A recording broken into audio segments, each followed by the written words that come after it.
फौजी तैयारा गिरकर तबाह, तमाम अफराद हलाक। सूडान में फौजी तैयारा गिरकर तबाह हो गया, जिसमें मौजूद तमाम फौजी एहलकार हलाक हो गए।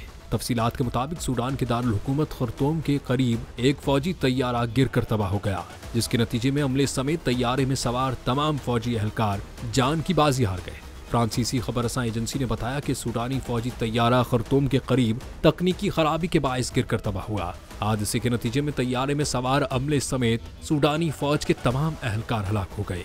तैयारे में सवार फौजी एहलकारों की असल तादाद के हवाले से कोई वाज़े मालूमात सामने नहीं आई।